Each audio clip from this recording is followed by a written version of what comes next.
안녕하십니까. 오늘은 2026년 5월 14일 목요일입니다. 먼저 앞선 영상에서 소중한 댓글 올려주신 버들피리님, 향기님, 사기꾼 박멸왕님 감사드립니다. 앞으로도 계속 훌륭하고 의미있는 댓글 올려주시면 감사하겠습니다. 의미있고 훌륭한 댓글은 영상 제작에 많은 도움이 되고 있습니다. 앞으로 계속 부탁드립니다. 감사합니다. 오늘의 주제는 썸네일에도 올린 같이 사필 기적 6.3 선거는 반성하지 않는 자들에 대한 심판이다. 이런 주제로 간단히 말씀을 올리겠습니다. 먼저 주제를 말씀드리기 전에 간단한 뉴스부터 한번 살펴보겠습니다. 이재명 대통령께서 어저께 울산을 방문했습니다. 그 조선소가 우리나라의 조선소의 본산이죠. 울산을 방문하셔갖고 그 현대중공업 조선소죠. 현대중공업을 방문하는 차에 현대중공업을 방문했고 그 노사 대표들을 만나서 격려하고 그걸 마치고 울산에 있는 그 남목 마성시장을 방문하셨어요. 거기서 상인들하고 소통하고 시민들하고 셀카 찍고 난리가 났습니다. 그리고 그 최고령 어르신 상인도 만나갖고 건강하시라 그런 말씀도 하시고 버섯도 사드리고 난리가 났습니다. 울산 그 시장이. 근데 어저께 이제 울산에 방문한 목적이 있어요. 대통령께서 그 시장 방문은 예고 없이 방문한 거고 그 울산에서 어저께 이제 K조선 미래비전 간담회가 열렸습니다. 거기서 이제 노사 조선소에 이제 근무하는 이제 조선소의 사측, 뭐 현대중공업, 삼성중공업 다 모여갖고 이제 울산에서 노사 어떤 의견 청취하고 애로사항도 청취하고 그런 소통의 기회를 가졌습니다. 근데 그걸 마치시고 이제 현대중공업 조선소도 방문하고 배 만드는 거 어떤 뭐 그런 것도 직접 배 내부도 시찰하시더라고. 설명도 듣고 배에 대한 우리나라의 어떤 엄청난 큰 배죠. 그 직접 들어가셔갖고 그걸 설명도 듣고 그러시더라고. 그걸 마치고 이제 예고 없이 이제 울산 동구에 있는 남목 마성시장을 방문했어요. 역시 제가 누누이 말씀드리지만 항상 대통령은 시장을 방문하십니다. 전국 어디를 가시더라도 항상 그 근처에 있는 재래시장을 방문하시는 우리 대통령이다. 시장을 진짜 좋아하고 자주 가신 대통령입니다. 시장을 가시는 이유가 있죠. 직접 체험해보는 거죠. 밑바닥 어떤 시장 상황은 어떤가, 물가는 어떤가, 그리고 직접 한번 체험해보는 거죠. 그리고 상인들의 애로사항도 들어보고, 소통도 하고, 격려도 하고, 여러 목적이 있죠. 시장을 가시는 이유가. 결국 국민들의 소통이죠. 큰 주목적인 일반 서민들과의 어떤 소통이죠. 그걸 위해서 가는 거죠. 뭐 개쇼하고 누군 뭐 다른 어느 뭐 여러 뭐 정치인처럼 개쇼하러 가는 게 아니고 보여주기 위해서 시장 가는 게 아니고 선거 때만 가는 게 아니고 진정으로 이제 소통하고 싶어서 가는 거예요. 그래서 아까도 말씀드렸지만 최고령 할머니 한 분 상인분을 만나셔갖고 그 자판을 깔고 가시더라고요. 어떤 점포에서 하시는 게 아니고 시장 바닥에서 이제 조그만 자판을 깔아놓고 하시는 참 어르신이 최고령 그 시장에서 최고령 할머니 상인이었어요. 그러니까 표고버섯도 팔고 하니까 그 표고버섯도 직접 구매하고 손을 직접 잡고 건강하시라고 건강하셔야 된다 그렇게 당부 말씀을 하시더라고. 우리 어머님 생각도 나셨겠죠. 본인의 그 모친 돌아가신 모친 생각도 나오고 그랬을 겁니다. 그런 차에 이제 할머니들 항상 찾아가잖아요. 시장 가실 때마다 자판을 깔고 그 조그맣게 이제 뭐 어떤 나물 같은 거, 채소 같은 거 파는 그런 분들을 항상 가갖고 물건 사드리고 얘기 나누고 그러시잖아요. 이번에는 어김없이 그런 할머니 상인들을 찾아가갖고 그 눈높이에 맞춰갖고 쪼그려 앉으셔갖고 대화를 하시더라고요. 역대 이런 대통령이 없었습니다. 진짜 서민들의 눈높이에서 대화를 나누는 이런 대통령이 있었습니까? 그러니까 뭐 시민들도 뭐 감격하고 막 서로 셀카 찍으려고 날리고 셀카도 직접 찍어주시고 난리가 났습니다. 어제 울산 동구의 남목 마성시장에 상인들도 난리가 났고 서로 막 셀카 찍으려고 대단하십니다. 결국 국민을 위한 정치를 하는 거죠. 이것도. 그런데 이재명 대통령의 또 국정 지지도 여론조사가 나왔습니다. 5월 13일 날 나왔는데 오늘이죠. 그러니까 어제네요. 어저께 5월 13일 4차 유권자 패널 조사라는 여론조사가 있습니다. 한겨레에서 한 건데, 한겨레 의뢰로 한 건데, 거기 보면은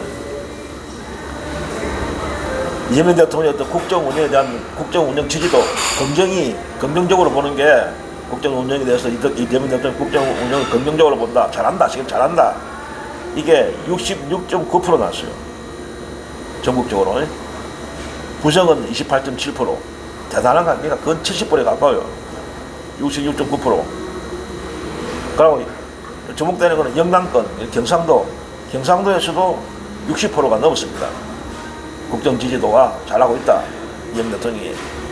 그러니까 이게 이제 어제 발표한 게 4차인데 앞전에 이제 뭐 작년 말에서 뭐 올 초입니까까지 한 3차보다 4.7% 상승했어요. 긍정평가가. 부정평가는 4.5% 또 하락했고. 그러니까 이게 보니까 모든 지역에서, 전국적으로 모든 지역에서 과반 50%를 넘었습니다. 긍정평가가. 그 지역별로 살펴보면은 TK, 대구, 경북이 60.9% 긍정이 잘하고 있다. PK, 경남, 울산, 부산, 이게 이제 61.4%. 서울이 이제 69.4%. 그건 70%죠. 서울이. 긍정평가. 경기, 인천이 67.2%. 얘들 건 70% 가깝습니다. 세대별로, 연령별, 세대별로 나눠보면은 40대, 50대가 가장 높아요. 이재명 대통령 국정 지지도가 항상 그래요, 이거는. 40대에서 최고 높아요, 40대에서. 79.3%. 그 다음이 50대가 높고, 76.0%. 그 다음에 이제 30대. 30대가 67.3% 긍정이. 그러니까 60대 노년층이죠. 60대에서도 64.1%가 났습니다. 잘하고 있다. 그리고 이제 18살에서 29세, 그러니까 젊은 연령, 20대, 18살에서 29세, 20대죠. 주로 20대인데, 20대에서도 물론 상대적으로 다른 세보다 조금 낮긴 난데, 이게 더 많이 나왔어요. 가만히 넘었어요. 54.5 긍정이. 그리고 이제 또 70대 어르신들, 70대에서도 57.3% 가만히 훨씬 넘었습니다.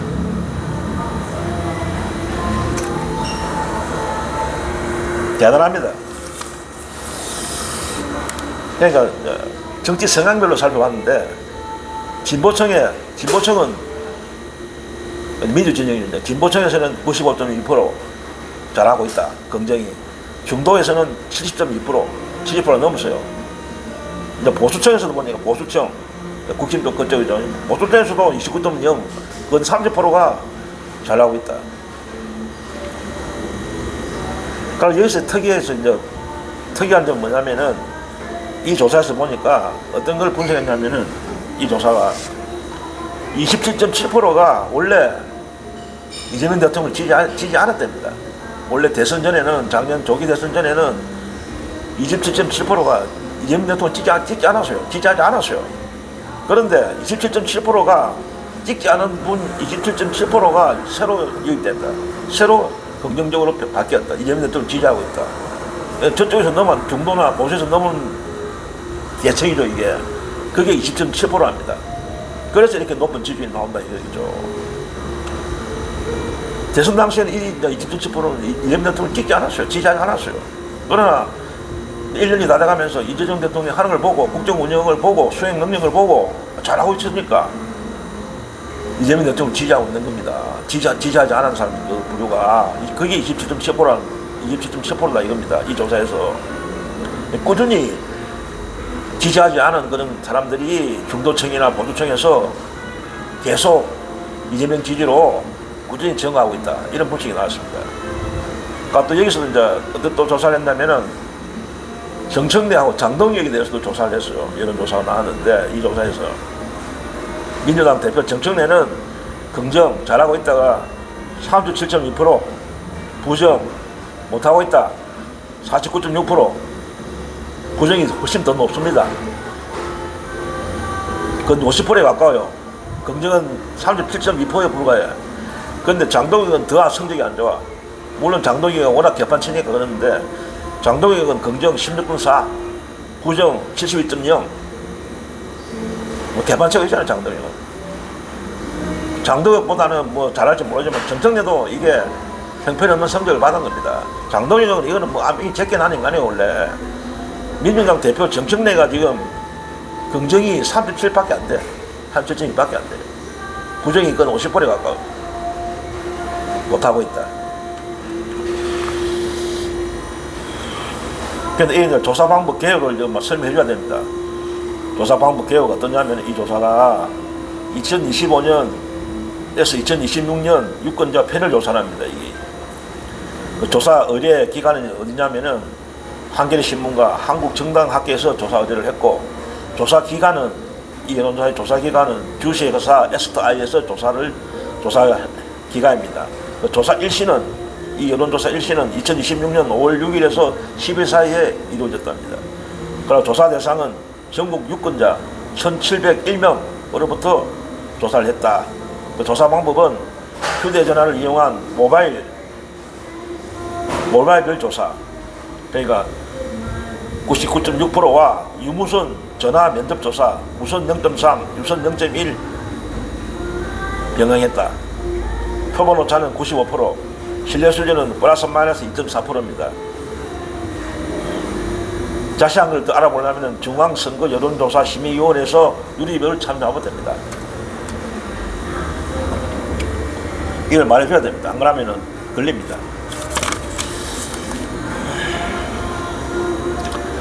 그러나 또 어떤 뉴스냐면은 반가운 소식이 들렸죠. 어제 저녁에 나왔습니다. 반가운 소식이 들렸습니다.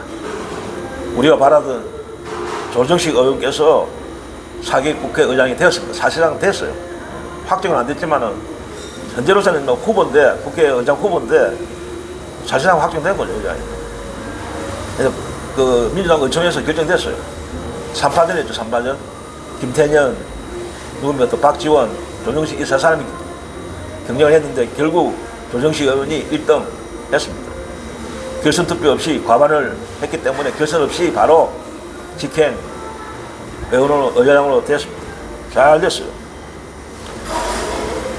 직전까지 이재명 대통령의 정무 특보였죠. 앞전까지 이재명 대통령이 임명했잖아요. 정무 특보로. 그런 분이잖아요. 이재명의 사람이, 이재명 대통령의 가장 어떤 채권 아닙니까? 옛날부터 오래됐죠. 육선이 육선. 지역구는 경기 시흥어리고. 이분이 특이한 게 한 번도 중간에 끊기는 게 없이 내리 육선을 했더라고. 어떤 중간에 비는 연도 없고 계속해서 육선을 했더래요. 경기 시흥을에서만 내리 육선이더라고요. 대단하죠. 결국 이제 뭐 어떤 분석이 나오는데 이거는 명심이 작용했다. 이런 결과가 나옵니다. 명심이 뭡니까? 이재명 대통령의 마음 아닙니까? 명심이 작용한 결과다.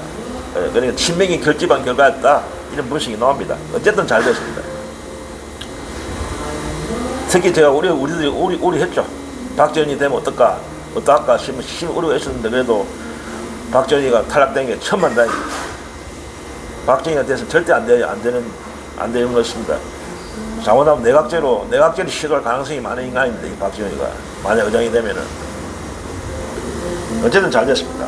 우리가 바라던 조정식 의원이 의장으로 돼서 이제 앞으로 이제 2년이죠, 임기가. 2년 동안 또 이제 원식 의장 다음으로 그 바톤을 받아갖고 국회의장직을 수행하게 됐습니다. 축하합니다. 사실상 확정된 거죠. 그냥 뭐 20일인가 뭐 투표를 합니다. 아니, 후보는 후보인데 민주당으로 확정된 게고 이제 전체 여야 이제 국회에서 이제 본회의에서 투표를 하겠죠. 형식상하는 거죠. 그거는. 사실상 그때 민주당이 가만히 다니니까 당연히 되는 거죠. 어제 잘 되립니다. 이재명 대통령 정부, 이재명 정부와의 원만한 호흡이 기대됩니다. 찰떡궁합의 이재명 정부와의 어떤 찰떡궁합이 개혁적인 어떤 법안이라든지 그런 거에서 어떤 찰떡궁합이 기대됩니다. 잘 됐습니다. 그리고 이제 조정식 그 의장 후보께서 말씀하시기를 자기가 이제 의장이 취임하면 즉시 바로 지선이 지방선거가 끝나면 바로 원구성을 조직이 완료하겠다. 그리고 개헌도 흔들림없이 추진하겠다. 이 개헌에는 대통령 연임도 포함된다. 대통령 연임 개헌도 포함된다. 이런 말씀하신 분입니다. 기대가 됩니다. 그러고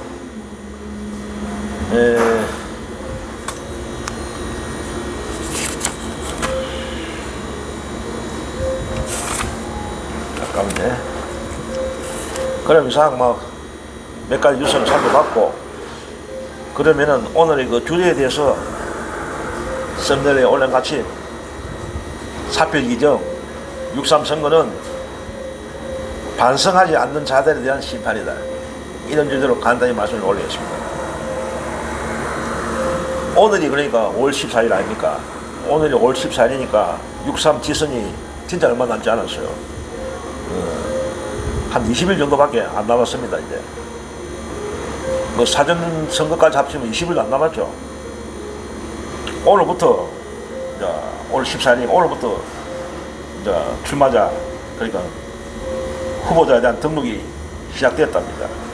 그리고 이제 본 공식 그 선거운동은 5월 22일부터 합니다. 5월 22일부터 공식 선거운동은 5월 22일부터 시행되고 시작되고 약 한 그러니까 13일간 공식 선거운동이 앞으로 이제 5월 21일부터 시작되면 한 13일간 공식 선거운동이 펼쳐지고,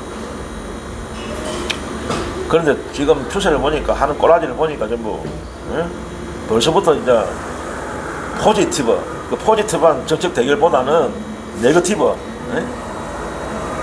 그런 이제 정치 공세가 심각합니다. 지금 전국적으로 보면은 선거 양상을 보면은 각 이제 여야야 지금 싸우고 있죠. 지금 경쟁을 하고 있는데, 근데 네거티브를 가장한 검증을 가장한 네거티브 공세가 난무하고 있습니다.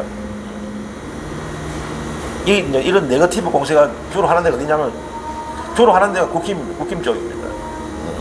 그 어떤 평택을에서 이제 평택을 그 국회의원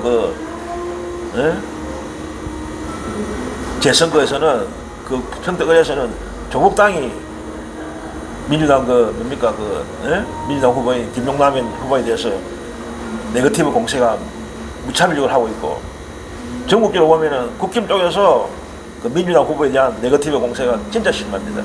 난무하고 있습니다.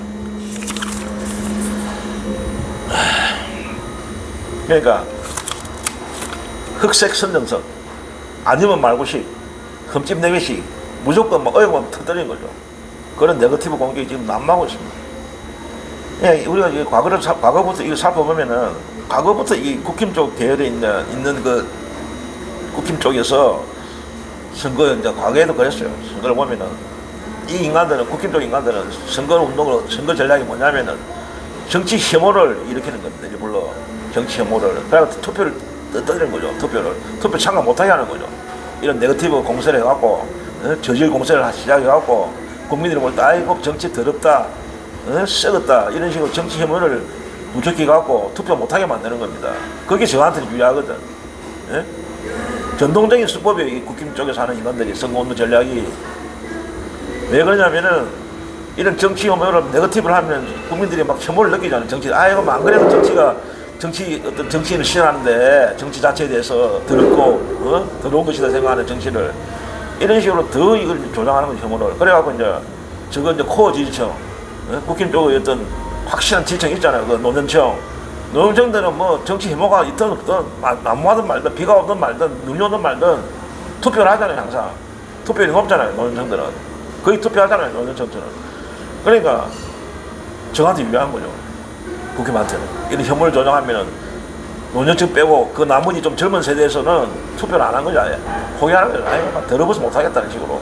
그런 혐오를 조장하는 거죠. 그게 전략이에요, 국힘 쪽에서는. 지금도 이런 식으로 하고 있어요. 이런 전략을 쓰고 있는 겁니다. 저질 이런 전략을 쓰고 있는 거예요. 그냥 국힘이 기댈 것은 이런 네거티브 공세밖에 없는 거예요. 이런 밖에 없는 거야. 할 수 있는 게 투표를 낮추는 정치혐을 이렇게 해갖고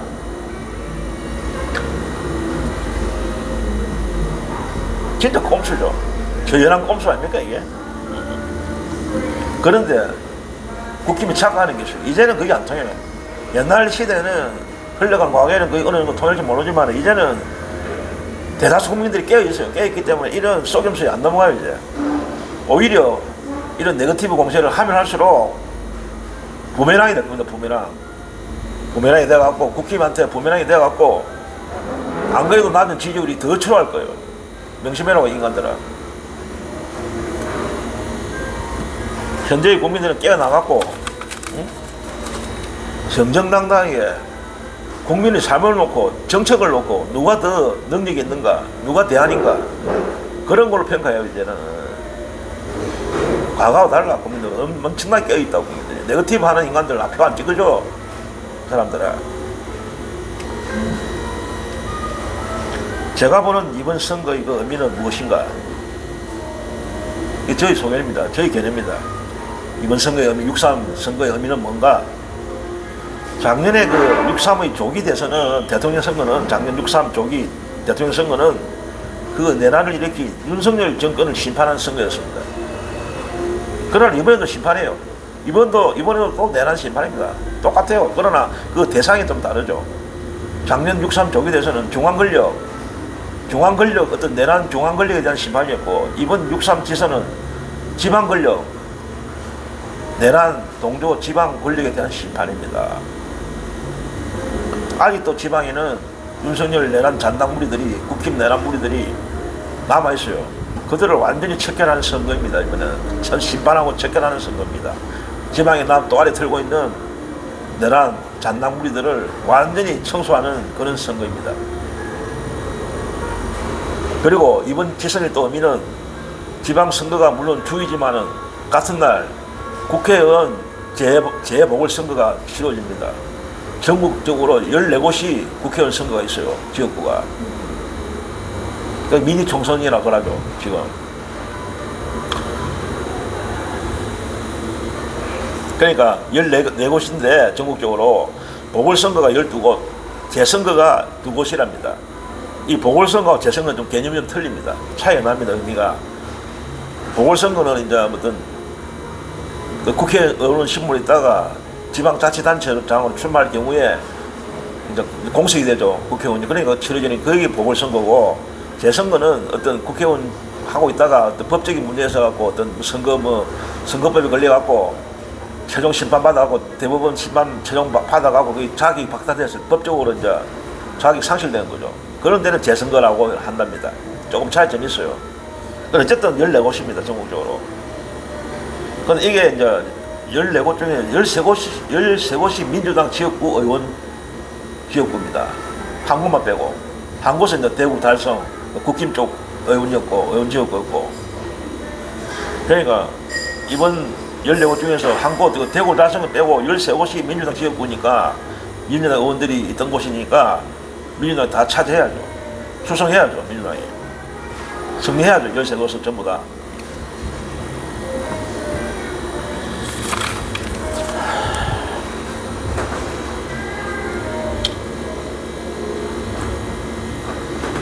그러니까 이번 6.3 선거의 의미는 지방 잔존, 국힘 내란, 동조 무리들 심판 척결하고 또 국회의원 재보궐선거에서도 민주당이 수성을 하고 지켜내야 되고, 그래야 계속 압도적 다수당을 자리를, 위치를 유지할 수 있는 겁니다. 그래야 이재명 정부의 13곳에서 다 석권해야, 민주당이 압승해야, 민주당 지역구니까 원래 당연히 민주당이 이겨야죠. 다 이재명 정부의, 그래야 이재명 정부의 어떤 성공적인 뒷받침을 할 수 있는 겁니다. 압도적인 다수당을 계속 유지를 해야 되는 겁니다. 그래야 이재명 정부의 성공을 뒷받침할 수 있는 겁니다.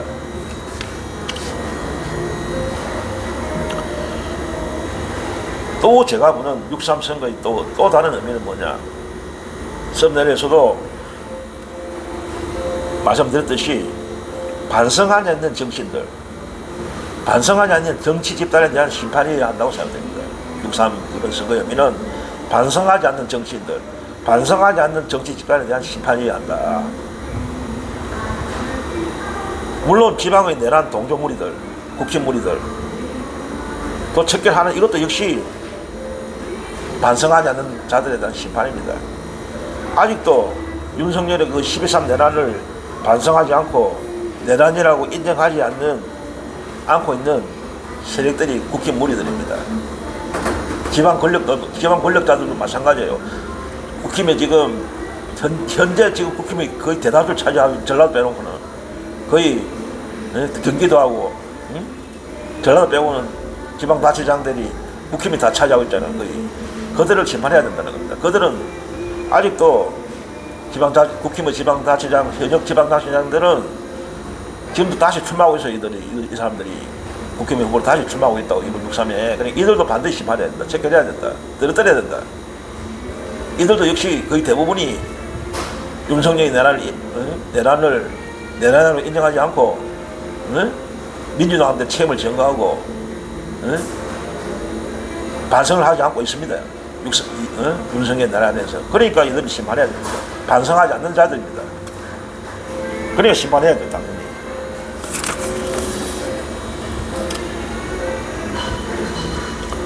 그럼 일부 국힘 정치인 중에 반성한다, 윤석열 저런 하는 사람도 있긴 있어요. 그러나 그건 극소수입니다.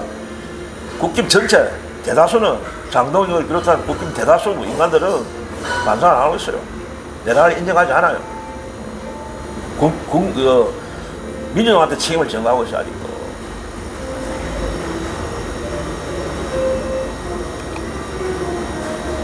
어떤 진정성 있는 반성 안 했잖아요. 윤석열 그 내란에서 장동혁을 비롯한 국힘 대다수 인간들은 어떤 진지한 반성, 대국민 사과를 했습니까? 오히려 내란을 부인하고 윤 의견을 외쳐있잖아요. 심판해야 돼요. 계속 심판해야 됩니다, 이런 인간들은. 내란 자체를 인정하지 않아요, 이들은. 윤석열의 대통령의 권한이다, 이런 개소리 하면서, 계엄은 대통령의 권한이다, 이지랄 하면서 말도 안 되는 항변을 하고 있는 겁니다.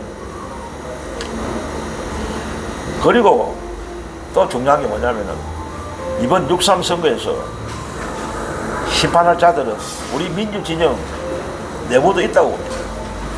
국힘만 심판하는 게 아니라 이번 6.3 선거에서는 민주진영 내부에 있는 인간들도 반성하지 않는 인간들이 있어요. 그들도 심판해야 됩니다. 그리고 무소속 정치인들 중에서도 그런 인간들이 있어요. 반성하지 않는 무소속 출마자들이 있습니다. 그들도 심판해야 됩니다.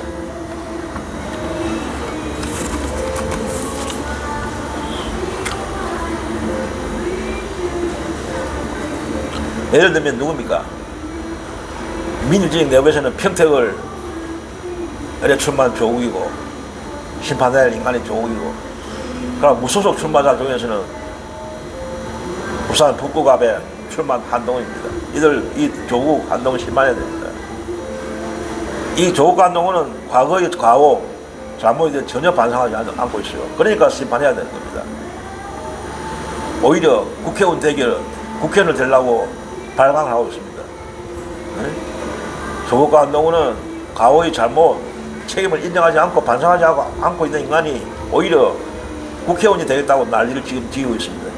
반드시 심판하고 국회의원이 못되게 해야 합니다.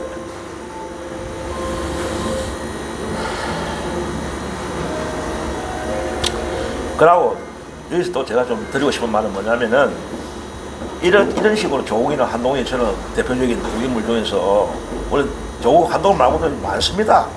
자신들의 잘못, 과오를 인정하지 않는 인간들이 수두룩합니다. 우리나라 정치권에는 여야 가릴 것 없이 주로 우리 민주당보다는 국힘 쪽이 더 많겠죠. 수적으로 볼 때는. 그러니까 민주당에도 일부 있어요. 그런 인간들이 있어요. 민주당 내에서도, 또 민주정 내에서 있단 말입니다.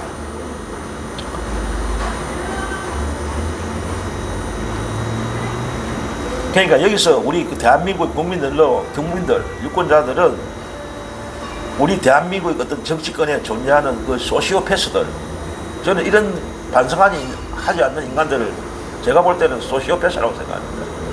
정치적 소시오패스들이 득실거린다. 정치권 내에.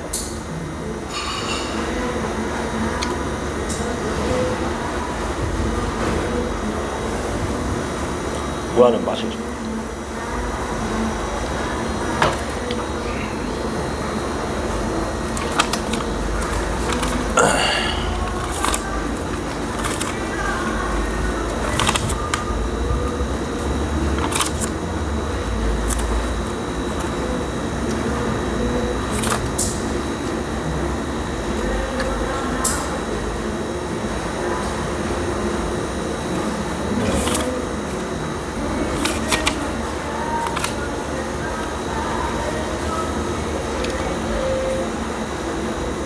제가 소시오패스 이야기를 드리는 이유가 있습니다.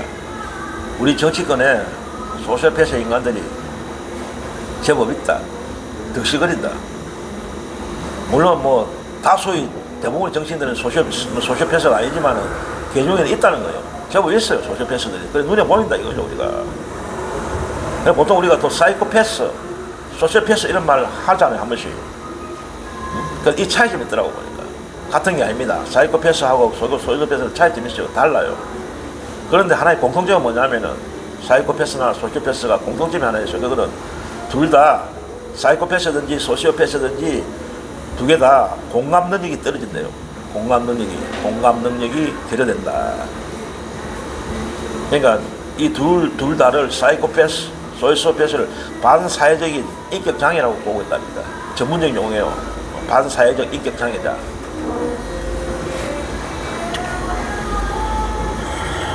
근데 두 개 다 사회에 좋은 영향을 안 끼치고 악영향을 끼친다 이거죠. 그 공통점이 뭐냐면 차이는 있지만은 분명히 다르지만은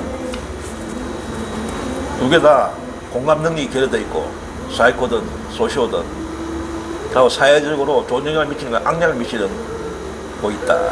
이런 사람들은 우리가 뭐 어떤 전문가, 정신분석가 어떤 전문가도 아니고 저도 어떤 뭐 정신과 의사도 아니고 확실히 우리가 균형을 못하겠지만은 저 사람이 저 인간이 저 정치인이 뭐 소시오패스가 우리가 전문가 아니니까 딱 균형을 못하죠. 그냥 다만 우리 추측할 뿐입니다. 그럴 성향이 있다. 그럴 가능성 소시오패스일 가능성이 있다고 하는 겁니다. 딱 그 인간이 소시오패스라고 균형하는 게 아니라 왜 전문가가 아니잖아요. 전문가가 이거 판정을 하려면 면밀히 분석하고 전문적으로 검사를 해야 되겠죠. 그래야 판정이 나는데 우리가 말하는 소시오패스는 정치권에 있는 소시오패스는 그래 보인다는 거죠. 그런 성향이 우리가 추측해 본다는 거죠. 절대적으로 이게 우리가 보는 게 맞는 건 아니지만은 틀릴 수도 있죠. 우리가 왜 우리는 전문가가 있기 때문에 틀릴 수도 있습니다. 저 사람이 우리가 생각할 때 저 사람이 소시오패스라 보이는 정치인이지만은 또 아닐 수도 있어요. 그거는 절대적인 건 아닙니다. 그러나 우리는 다만 추측할 뿐입니다. 그런 소시오패스 경향이 있다 이 놈이 이야기하는 겁니다. 그러나 일단 우리는 어느 정치인이 소시오패스라고 규정할 수는 없어요. 우리가 왜 전문가가 있든. 그러나 우리 그 국민이나 유권자들은 소시오패스가 어떤 건지는 알고 있어야 돼요. 저는 그래 봅니다. 분명히 그런 정치가 있기는 있어요. 우리가 누군지 규정을 못할 뿐이지 100% 우리가 전문가이기 때문에 분명히 소시오패스를 갖고 있는 성향이 있어요. 정치인들 중에 여야 중에 있단 말입니다. 제가 볼 때는 그걸 누군지 우리는 규정을 못하면 할 수는 없어요. 잘못하면 그것은 우리가 틀릴 수도 있으니까 그 전문가이기 때문에. 그러나 있긴 있다. 분명히 여야 정치권에. 그래서 우리가 소시오패스가 어떤 건지를 알고 있어야 돼요. 소시오패스가 어떤 건지를 알고 있어야 된다 이겁니다. 그래서 제가 말씀드린 겁니다. 그걸 가려내야 되는 겁니다. 정치권에 유입되어 있는 그런 소시오패스들을 우리가 가려내야 된다고 봅니다. 그러니까 우리가 소시오패스가 어떤 건지는 대충은 알고 있어야죠. 물론 쉽지는 않겠지만. 왜 그러냐면 이런 소시오패스 정신이 있으면 나라를 망칩니다.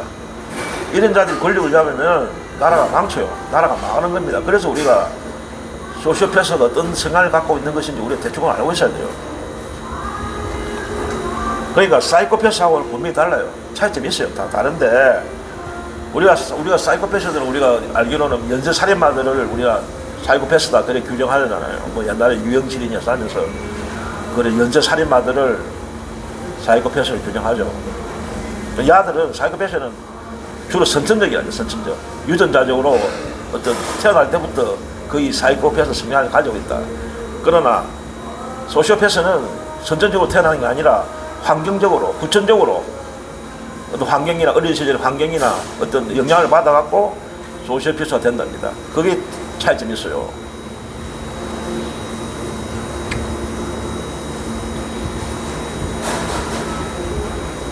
그러니까 이 소시오패스는 감정 조절이 매우 능숙하답니다. 감정 조절이 매우 능숙하고 또 그거하고 굉장히 계산적이다. 겉으로는 평범하거나 착해 보인대요. 겉으로 볼 때는 이 소시오패스가 겉으로는 평범하고 착해 보인다. 그러나 이 소시오패스들이 가스라이팅, 상대를 가스라이팅 하는 데는 능숙한 재능이 있답니다. 남을 가스라이팅 하는 재주가 있대요. 이게 참 주목되더라고. 소시오패스는 타인을 가스라이팅 하는 능력이 있답니다. 그런데 능숙하답니다. 그러니까 대부분 또 소시오패스들은 사회적으로 성공하거나 그런 인간들이 많답니다. 사회적으로 성공하거나 매력적으로 보인다는 겁니다.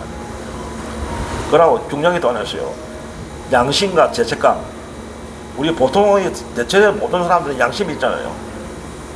양심이 있고 부끄러움을 느끼고 자기가 뭐 잘못을 했다든지 그게 양심 아닙니까? 죄책감을 느끼고 자기가 어떤 잘못을 했다든지 죄책감을 느끼고 부끄러워할 줄 알잖아요. 보통의 정상적인 인간들 대다수는. 그런데 사이코패스는 그런 게 없답니다. 양심과 죄책감이 없대요. 사이코패스는 아예 거의 없답니다. 이게. 그러니까 사이코패스는 범죄를 저질러도 쉽게 말하면 연쇄살인을 해도 죄의식이 없대요. 죄의식을 못 느낀대. 그게 엄청난 차이입니다. 사이코패스는. 그러니까 무서운 거죠. 사이코패스가. 그러고 이제 소시오패스도 약간 느낀대요. 차이점은 사이코는 전혀 거의 못 느끼고 양심이나 죄책감을 소시오패스는 조금은 느낀대. 그러나 보통 사람보다는 적게 느낀다는 거죠.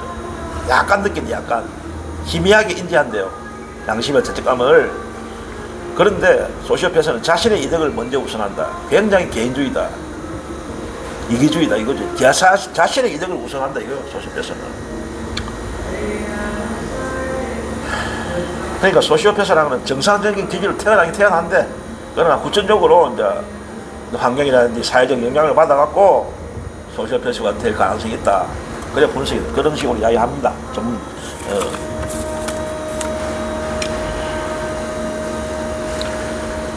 그러나 이게 참 주목되는 게 뭐냐면 소시오패스의 사회에 대한 위험성은 자신의 행동이 나쁘다는 건 안 돼요.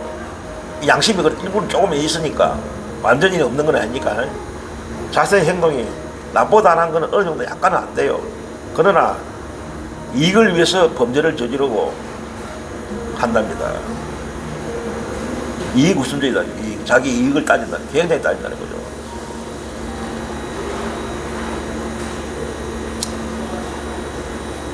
사이코는 이제 전혀 그런 걸 못 느낀다는 거죠.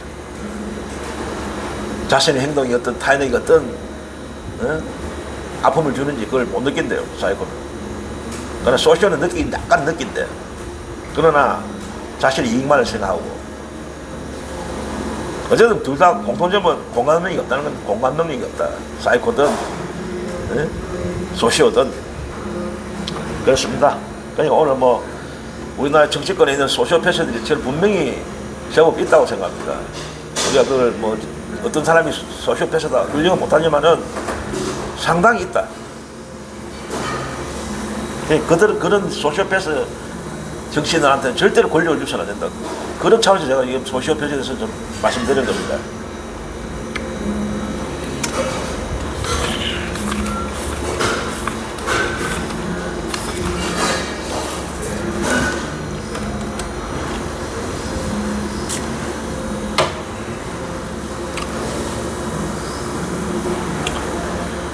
그러니까 보통 사람들, 우리는 보통 사람들이잖아요. 보통 대부분의 소시민들, 평범한 우리 국민들이 볼 때, 소시민들이 볼 때, 좀 이상하게 보이는 정치인들 있잖아요. 행동하는 정치인들은 좀 이상하다. 우리하고 좀 다르다. 말하는 거나 행동하는 거 보면, 뭔가 좀 이상하게 보이는 사람들이 있잖아요. 그런 사람들. 그러니까 이런 특히 이제 현실 의식, 공감, 아까 말한 어떤 타인에 대한 어떤 공감 의식, 결여된 그런 정치인들 보이잖아요. 여기 보면은 이런 정치인들은 전혀 딴 세상에서 살고 있는 사람처럼 보이잖아요. 하는 말이나 행동을 보면은 그런 인간들이 있잖아요. 정치인들 중에는. 그러니까 이런 정치인들은 대체로 소시오패스일 가능성이 없다는 거예요.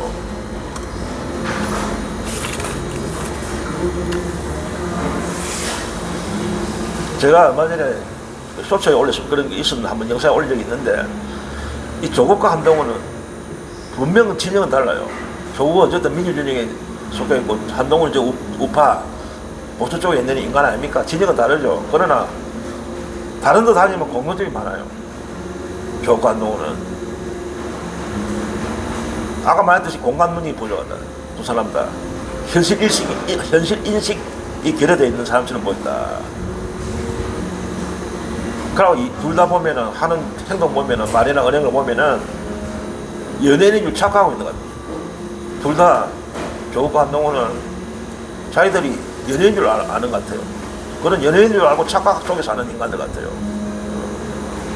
그러니까 둘 다 이건 확실한 공통점이죠. 둘 다 법무부 장관을 같이 했어요. 둘 다 법무부 장관 출신이에요.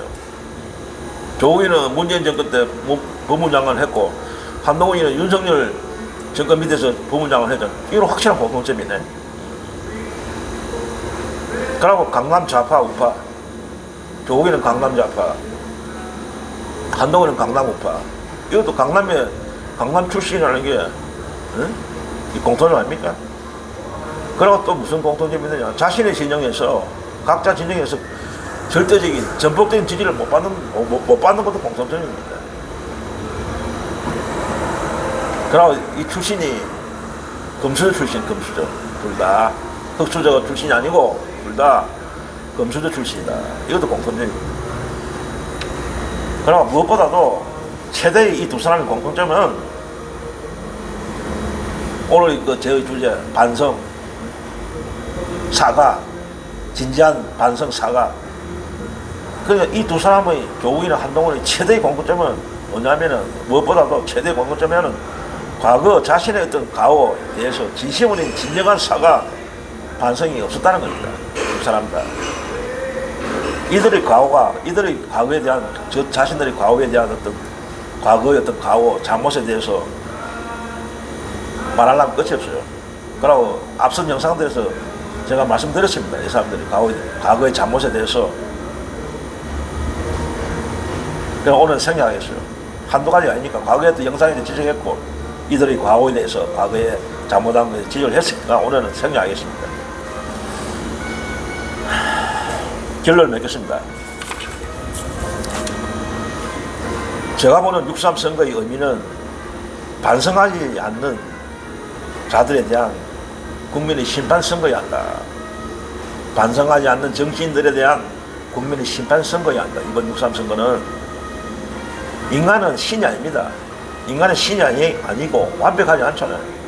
그러니까 누구나 잘못할 수 있고 가오를 범할 수 있고 실수할 수 있는 거예요. 그게 인간 아닙니까? 그러나 잘못은 저질 수 있어요. 그러나 잘못을 저질러 놓고 가오를 해놓고 실수를 해놓고 반성하면 됩니다. 진심하게, 진심으로 진지하게 진정으로 반성하고 사죄하고 다시 태어나고 개가천선하면 돼요. 그럼 용서받을 수 있어. 국민들이 용서합니다. 국민이 보면 알아요. 저 사람은 진짜 과거에 물론 잘못이 있었다. 그러나 진심으로 하는 거 보니까 진심으로 반성하고 그걸 뉘우치고 행동이 달라졌다. 잘한다. 완전 다른 사람이 되었다. 그럼 용서합니다. 국민들은. 그러나 이 두 사람, 특히 조국이나 한동훈은 끝내 반성도 하지 않고 있어요. 그러니까 이런 조국 한동뿐만 아니고 많죠. 오늘은 조국 한동만 이야기하니까 하는 건데 수두룩합니다. 반성하지 않는 정치인들이 우리나라 살펴보면은. 그러니까 끝내 반성 없는 정치인들은 국민이 심판해야 돼요. 자기 스스로 반성 안 하니 국민이 심판을 해야죠. 그게 선거입니다. 선거에서 국민이 심판해야죠. 이런 자들은, 반성하지 않는 정치인들은 국민이 심판해야 되는 겁니다. 국민들이 나서갖고 그 선거에서 심판하고 선택해갖고 이들을 정치판에서 제거해야 됩니다. 그게 선거 아닙니까?